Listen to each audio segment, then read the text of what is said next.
Hi అండి. ఈరోజు కథ మూగబోయిన కోయిల పార్ట్ 13. ఇక కథలోకి వెళితే ఇప్పుడు నువ్వు నేను లెఫ్ట్ అండ్ రైట్ సైడ్ వైపుగా బయలుదేరి వెదురు పొదల దగ్గరికి వెళ్తున్నాం. దారిలో చాలా జాగ్రత్తగా ఎక్కువ చప్పుడు చేయకుండా వెళ్ళు. ఎవరైనా నేను ఫాలో చేస్తున్నారేమో చూసుకుంటూ ఉండు. పొరపాటున మయాంక్ అండ్ బ్యాచ్ కానీ వస్తుంటే నువ్వు వాళ్లకు కనిపించకుండా దాక్కో. నీ సెల్ ఫోన్లో వాళ్ళ ప్రతి మూమెంట్ని రికార్డ్ చెయ్యి. వాళ్లకు దొరకకుండా జాగ్రత్తగా వీడియో తీయి.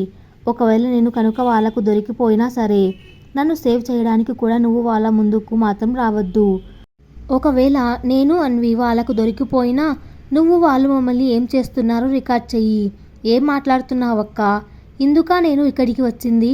డెఫినెట్గా ఇందుకే నేను నిన్ను ఇక్కడికి తీసుకొచ్చాను. నువ్వు నన్ను రికార్డ్ చేయడానికి తీసుకొచ్చావా? చా, ఎగ్జైట్ అవ్వకు సుహాస్. నేను అన్వి ముఖ్యం కాదు ఇక్కడ. వీలైనంత వరకు తప్పించుకోవడానికి ట్రై చేద్దాం. కుదరకపోతే మాత్రం బాగా గుర్తుపెట్టుకో, నేను అన్వి ముఖ్యం కాదు. వాళ్ళు చేసే దుర్మార్గం బయట పెట్టడమే ముఖ్యం. అన్వి లాంటి చాలామంది అమ్మాయిలు ఇంకా అబ్బాయిలు కూడా ఈ డ్రగ్ మాఫియాలో చిక్కుకోకుండా చూడాలి సుహాస్. మన క్యాంపస్లో ఇక డ్రగ్ మాట వినిపించకూడదు. నీకు గుర్తుందా, చిన్న విషయం జరిగితేనే పెద్ద డిస్కషన్స్ జరిగే మన క్యాంపస్లో అన్వికి ఇంత జరిగితే కనీసం ఫ్రెండ్స్ కూడా ఈ విషయం మీద రియాక్ట్ అవ్వలేదు. అసలేం జరగనట్టే ఉన్నారు. దీనిని బట్టి అర్థం చేసుకో మన క్యాంపస్లో డ్రగ్ మాఫియా ఎంత దారుణంగా ఉందో. అందుకే చెప్తున్నా, నువ్వు మమ్మల్ని సేవ్ చేయడం కన్నా వాళ్ళకి వ్యతిరేకంగా ఆధారాలు సంపాదించడమే ముఖ్యం. ఇంకో విషయం, ఒకవేళ నాకేమైనా జరిగితే మొన్న నా సెల్లో చూసిన వీడియో నీకు తెలుసు కదా, దానిని ఒక కాపీ చేసి నా పోస్ట్ బాక్స్లో దాచాను. నా సెల్ దొరకకపోయినా నువ్వు నా పోస్ట్ బాక్స్ ఓపెన్ చేసి ఆ కాపీ తీసుకో. అక్క, ఏం మాట్లాడుతున్నావు? అలా జరగనివ్వను. అదే వద్దని చెప్తున్నా. తొందరగా నేను చెప్పేది విను. ఆ వీడియోలో డెవిల్స్ బ్యాచ్కి డ్రగ్స్ సప్లై గ్యాంగ్లో వాళ్ళ పేర్లు వివరాలు కూడా ఉన్నాయి. ఆ వీడియో ఒక్కటి చాలు డెవిల్స్ బ్యాచ్ని పట్టించడానికి. ఇంకా మనకి కావాల్సింది మయాంక్కి వ్యతిరేకంగా స్ట్రాంగ్ ఎవిడెన్స్ కావాలి. సో నీకు మయాంక్ కనిపిస్తే తన మీదనే ఎక్కువ కాన్సన్ట్రేట్ చెయ్యి. గుర్తుపెట్టుకో, వాడి మీద స్ట్రాంగ్ ఎవిడెన్స్ ఉండాలి. ఎలాంటి పరిస్థితుల్లో వాడు తప్పించుకోకూడదు. ఈ రికార్డ్స్ అన్నీ చాలా జాగ్రత్తగా దాయి. తర్వాత వాటిని అమిత్ భయ్యకి అప్పజెప్పు. దానితో ఏం చేయాలో ఎలా చేయాలో తానే చూసుకుంటాడు. ఎలాంటి పరిస్థితుల్లో వాళ్ళకు దొరకను అని నాకు ప్రామిస్ చెయ్యి. అక్క, ముందు ప్రామిస్ చెయ్యి. సరే అక్క, ప్రామిస్. గుడ్. చూడు సుహాస్, వీళ్ళంతా చాలా డేంజరస్ బ్యాచ్. నువ్వు పూర్తిగా వీడియో చూడలేదు కాబట్టి నీకు తెలియదు. నీకెలాంటి ఆపద వచ్చినా నేను భరించలేను. సో నువ్వు చాలా జాగ్రత్తగా ఉండాలి. ఒకవేళ వాళ్ళు ఇక్కడి నుండి వెళ్ళిపోయినా సరే చీకటి పడితే మాత్రం నువ్వు ఒక్కడివే ఇక్కడి నుండి వెళ్ళకు. తెల్లవారుజామున మాత్రమే వెళ్ళు. అర్థమైందా అంతా? అర్థమైంది. ఇదిగో ఈ నైఫ్ ఇంకా పెప్పర్ స్ప్రే నీ దగ్గర ఉంచు. అనుకోని ప్రమాదం వచ్చి ఇక తప్పదు అనుకున్నప్పుడే ఇవి వాడు. చివరి వరకు దొరకకుండా దాక్కోవడానికే ప్రయత్నించు, సరేనా? ఎందుకు అక్క అన్నిసార్లు చెప్తావు? నేను వాళ్ళకు దొరకను. నువ్వు చెప్పినట్టే చేస్తాను. నువ్వేం వరి కాకు. Thank you Suhas. ఇంకో విషయం, ఫోన్ సైలెంట్లో పెట్టు. నువ్వు వెదురు పొదల దగ్గరకు రీచ్ అయ్యాక రింగ్ ఇవ్వు నాకు. ఒకవేళ నేను ముందు రీచ్ అయితే నేను రింగ్ ఇస్తాను. అలాగే మయాంక్ బ్యాచ్లో ఎవరు కనిపించినా చెయ్యి. పద ఇక వెళ్దాం. ఇద్దరం చెరో దారిలో వెళ్తున్నాం. బాగా మొక్కలు ఉన్న అడవి నడవడానికి అనుకూలంగానే ఉంది. ఎక్కువగా చప్పుడు చేయకుండా చెత్త వెనక నుండి నడుస్తూ కొంతసేపటికి అన్వి చెప్పిన ప్లేస్కి చేరుకున్నాను. అన్వికి ఫోన్ చేశాను. రింగ్ అయింది. లిఫ్ట్ చేయట్లేదు. 1, 2, 3 4 లిఫ్ట్ చేసి తను ఉన్న ప్లేస్ డీటెయిల్స్ చెప్పింది.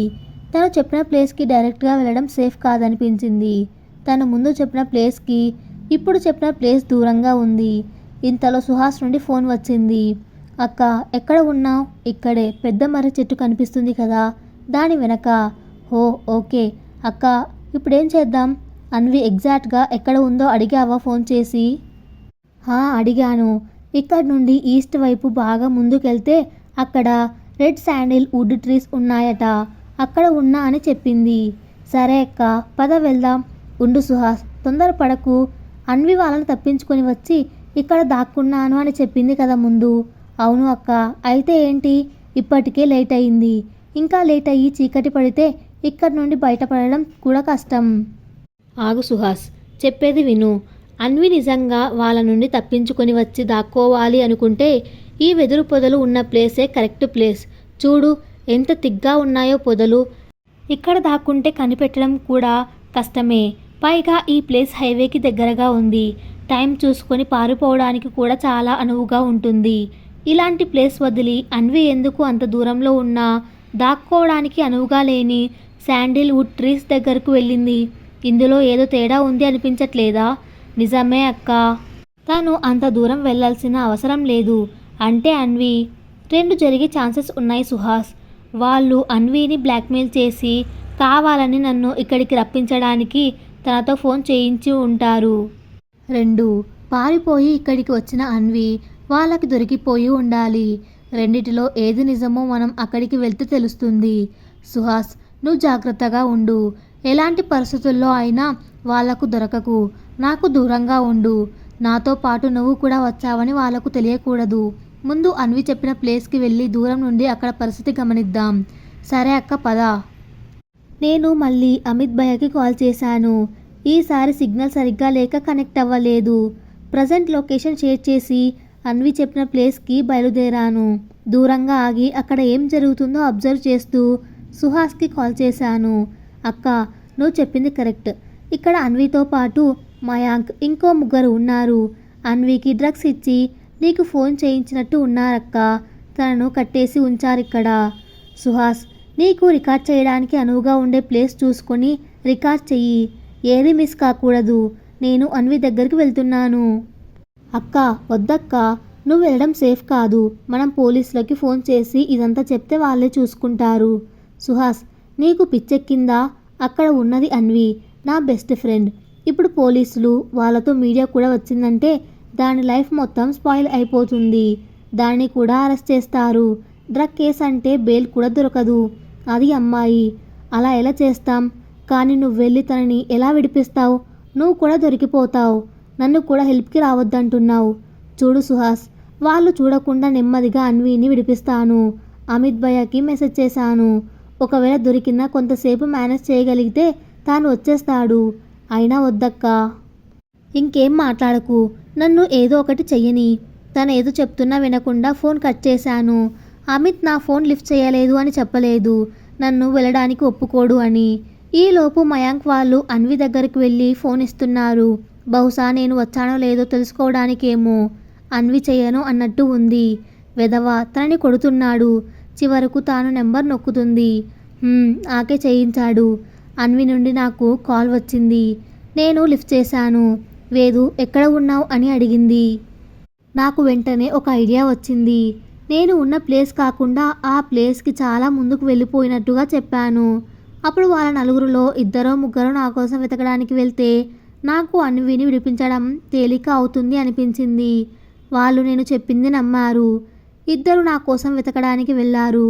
మయాంక్ ఇంకా ఇంకొకడు అక్కడే అన్వి దగ్గర ఉన్నారు. నేను నెమ్మదిగా అన్విని కట్టి ఉంచిన ప్లేస్కి వెనక వైపుగా వెళ్ళాను. ఇప్పుడు వాళ్ళ మాటలు కూడా వినిపిస్తున్నాయి. రెండో వాడు మయాంక్తో అంటున్నాడు, ఆ అమ్మాయి ఇంకా రాకపోవడం ఏంటి? అడవిలో దారి తప్పి ఎటైనా పోతే తనని పట్టుకోవడం కష్టం. నేను కూడా వెళ్ళి వెతుకుతాను. నువ్విక్కడ మేనేజ్ చేయగలవా అని మయాంక్ని అడుగుతున్నాడు. దానికి మయాంక్ సరే అన్నాడు. మొత్తానికి అదృష్టం నా వైపు ఉందనిపించింది. వాడు కొంచెం దూరం వెళ్ళగానే నేను మయాంక్ మీద అటాక్ చేసి అన్విని తీసుకెళ్ళాలి అనుకున్నాను. అతను వెళ్ళాడు. నేను దగ్గరలో ఉన్న ఒక కర్ర తీసుకున్నాను. మయాంక్ కూర్చున్నాడు. అతని వెనక వైపు నుండి వెళ్ళి తనని కొట్టబోయాను. కానీ లైఫ్లో ఎప్పుడు చీమను కూడా తొక్కలేదు. ఏ ప్రాణిని చంపలేదు. మొదటిసారి ఒక మనిషిని తల మీద కొట్టాలంటే కాళ్ళు చేతులు వణుకుతున్నాయి. నన్ను వెతుకుతూ వెళ్ళిన వాళ్ళు ఏ సమయంలో అయినా తిరిగి వచ్చేయచ్చు. మయాంక్ వెనక్కి తిరిగి నన్ను చూడవచ్చు. ఆలస్యం అయ్యే ఒక్కో సెకండ్ నన్ను అన్విని ఇంకా డేంజర్లో పడేస్తుందని తెలుసు. ఎదురుగుండా ఉన్నవాడు దుర్మార్గుడు అని కూడా తెలుసు. కానీ తనని కొట్టడానికి నా చేతులు వణుకుతున్నాయి. దేవుడా, ఎందుకే ఆడవాళ్ళు అంటారేమో, అందుకే మిలిటరీలో లేడీస్ని తీసుకోరేమో. నో, నేను వీక్ అవ్వకూడదు. రాక్షసులను చంపిన దుర్గమ్మలా ధైర్యంగా ఉండాలి. నా ఎదురుగా ఉన్నది రాక్షసుల కన్నా ఇంకా ఎక్కువ. ఇలాంటి వాణ్ణి చంపడం తప్పు కాదు అని నాకు నేను ధైర్యం చెప్పుకుంటుంటే నా ఊపిరి శబ్దం వినిపించిందేమో. మయాంక్ వెనక్కు తిరిగి నా వైపు చూశాడు. మయాంక్ వెనక్కు తిరిగి చూస్తుంటే నాకు భయం ఎక్కువ అయింది. ఆ భయం కంగారులో కళ్ళు మూసుకొని కర్రతో తన తల మీద గట్టిగా కొట్టాను. తను గట్టిగా అరుస్తూ కింద పడిపోయాడు. నాకు వెళ్ళిన వాళ్ళు ఆ అరుపు విని తిరిగొచ్చేస్తారేమో అని భయం వేసింది. వెంటనే వెళ్ళి అన్వీని కట్టిన తాళ్ళు విప్పి అవి తీసుకొచ్చి మయాంక్ కాళ్ళు చేతులు కట్టేశాను. దెబ్బ గట్టిగా తగలలేదు అనుకుంటా. కొంచెం గింజుకుంటున్నాడు. వాడిని తాడుతో కట్టేసి అరవకుండా నోట్లో గుడ్డలు పెట్టేశాను. వాడిని మెల్లగా లాక్కొని వెళ్ళి అన్వీని కట్టేసిన ప్లేస్లో పడేశాను. అన్వి మరీ అంత తెలివిలో లేదు. మనం చెప్పేది అర్థమవుతుంది. నాకేం చేయాలో తెలియక అక్కడ ఉన్న వాటర్ క్యాన్స్ తెచ్చి మొత్తం వాటర్ ఆమె మీద పోశాను. పెద్దేం ఉపయోగం ఉండదని తెలిసినా తను కొంచెం పరిగెత్తే పరిస్థితుల్లోనే ఉంది.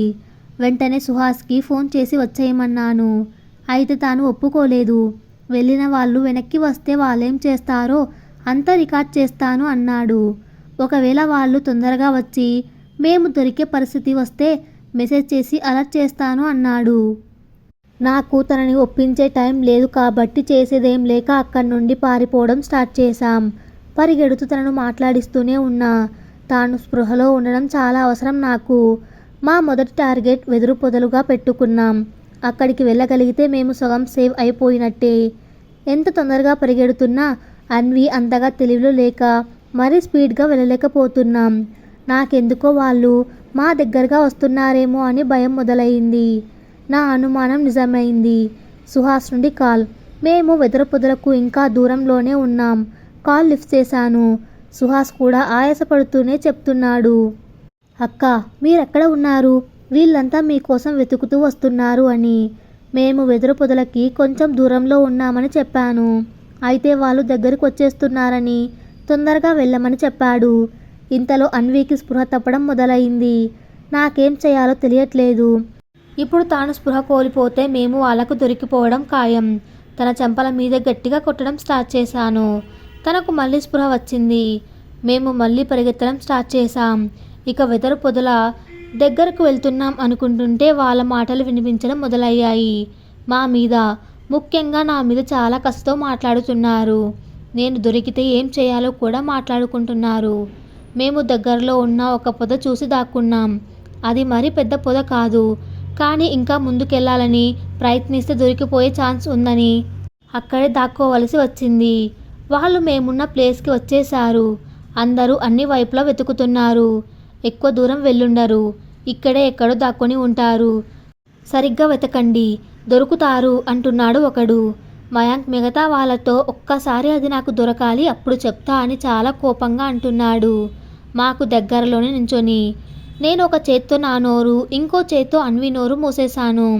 మా ఊపిరి శబ్దం వాడికి వినిపించకూడదు అని. తొందరగా వెతకండి, చీకటి పడితే మళ్ళీ దొరకడం కష్టం అని తనతో వచ్చిన వాళ్ళతో అంటూ మయాంక్ అక్కడి నుండి ముందుకెళ్ళిపోయాడు. వాళ్ళందరూ మేమక్కడ లేమని కొంచెం ముందుకెళ్ళి వెతకడం మొదలుపెట్టారు. మేము స్టార్టింగ్లో ఉన్న ఒక పల్చని పొదలో దాక్కున్న వెంటనే నేను అక్కడ ఉన్న 4 కర్రలు తీసి మేము కనపడకుండా అడ్డుపెట్టి వాటిపై పొడవైన ఆకులను వేసి కొంచెం థిక్ చేశాను. చిన్నప్పుడు నేను, మాధవ, మిగిలిన కజిన్స్ కలిసి తోటలో కర్రలు, గడ్డి, తాటాకులు తీసుకొని వచ్చి చిన్న ఇల్లులా తయారు చేసుకునే వాళ్ళం. దానిని పందిరి అని పిలిచేవాళ్ళం. ఇంట్లో నుండి తినే వస్తువులు తీసుకెళ్ళి అక్కడ కట్టుకున్న పందిరిలో కూర్చొని అవి తింటూ ఆటలు ఆడుకునే వాళ్ళం. వర్షం పడినప్పుడు అలా పందిరిలో కూర్చొని ఆడుకుంటూ కబుర్లు చెప్పుకుంటూ వర్షం చిన్నగా మమ్మల్ని తడుపుతూ ఉంటే ఎంత బాగుండేదో. అలా చిన్నప్పుడు పందిరి కట్టిన అనుభవం ఇప్పుడు ఇలా పొదని థిక్ చేయడానికి సహాయం చేసింది. ఏ పని ఎప్పుడు పనికి వస్తుందో ఎవరూ చెప్పలేరు.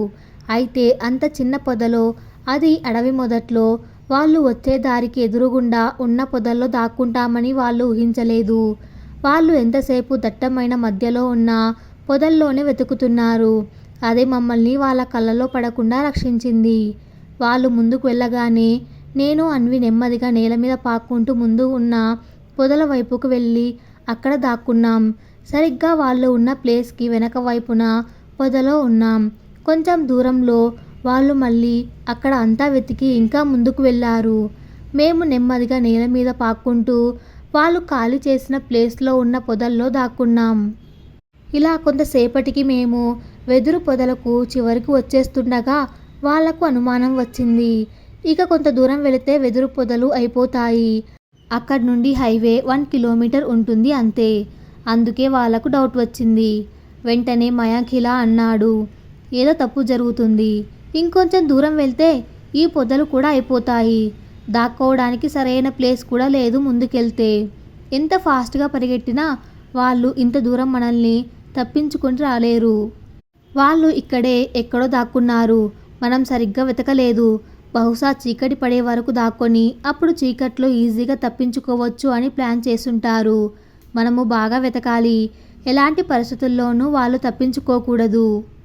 అయితే వీళ్ళు మమ్మల్ని వెతుకుతూ ముందుకు వెళ్తున్నప్పుడల్లా వీళ్ళు ఖాళీ చేసిన ప్లేస్లో ఉన్న పొదల్లో దాక్కుంటున్న మేము ఎప్పుడైతే వెదురు పొదలు చివరికి వచ్చేస్తున్నాం అనుకున్నామో అప్పటి నుండి వీళ్లకు కొంచెం దూరంగా ఆగిపోయాము.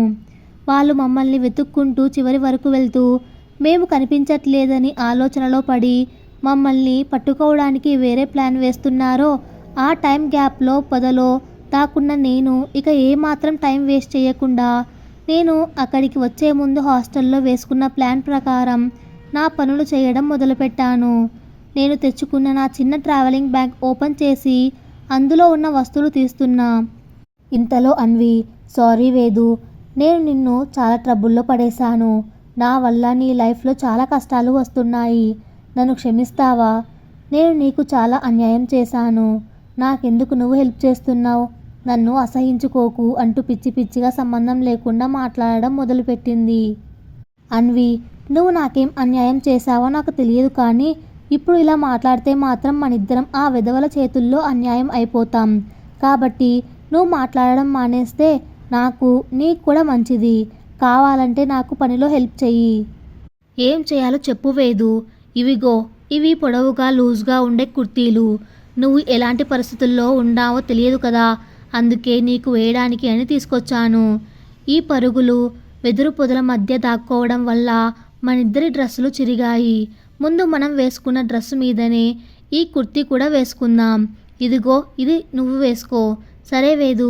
అరే, వీటికి పాకెట్స్ ఉన్నాయా? హా అన్వి, నేను సల్వార్స్కి కుర్తీకి ఖచ్చితంగా జోబులు కుట్టించుకుంటాను. నీకు తెలుసు కదా, కీస్ సెల్ ఎక్కడ పడితే అక్కడ పడేస్తానని. అందుకే అవన్నీ జోబులో వేసుకుంటాను మిస్ అవ్వకుండా. కానీ వేదు, ఇన్ని కుర్తీలు ఎందుకు అంటే అన్వి, అడవిలో కర్రలు లాంటివి దొరకవచ్చు, ఒకసారి దొరక్కపోవచ్చు. అందుకే ఈ కుర్తీలు ఎక్కువ తెచ్చాను. ఒకవైపు దారంతో గట్టిగా ముడివేసి ఆ చివర కదలకుండా గట్టిగా పట్టుకోమని అన్వికి చెప్పాను. ఇప్పుడు నేను రెండో చివర తిప్పడం మొదలుపెట్టాను. బట్ట బాగా తిరిగి కొంచెం పొట్టిగా గట్టిగా తయారైంది.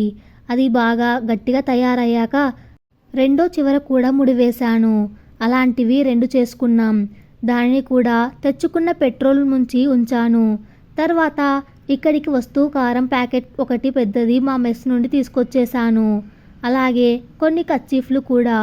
నేను అన్వి కలిసి కర్చీఫ్లో కారం వేసి మూటలా చేసి చీరలో జారిగా ముడివేశాం. ఇప్పుడు అది ఎవరి ముఖం మీదికైనా గురి చూసి విసిరితే ఆ మూట వాళ్ళని తాకగానే ఓపెన్ అయ్యి వాళ్ళ కళ్ళలో పడుతుంది అన్నమాట. చివర్లో పెప్పర్ స్ప్రే క్యాన్స్ తీశాను. వేదు, ఏంటివన్నీ? ఇవన్నీ తీసుకురావాలని ఎలా అనిపించింది నీకు? అమ్మా అన్వి బంగారం, నువ్వేమైనా నన్ను డిన్నర్కి పిలిచావా ఏంటి? ఊపుకుంటూ హ్యాండ్ బ్యాగ్ వేసుకుని రావడానికి. నేను వచ్చింది కిడ్నాప్ నుండి నిన్ను విడిపించడానికి, అది కూడా అడవిలో.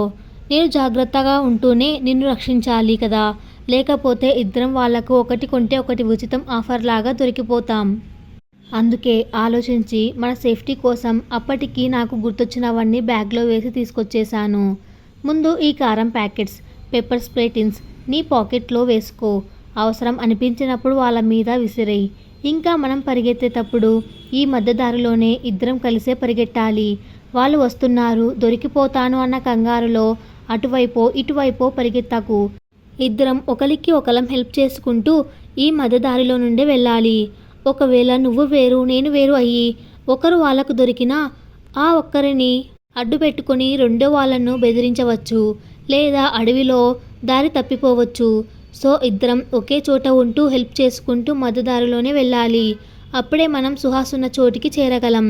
కథ ఇంకా ఉంది. అది నెక్స్ట్ పార్ట్లో కొనసాగించబడుతుంది. Thanks for listening.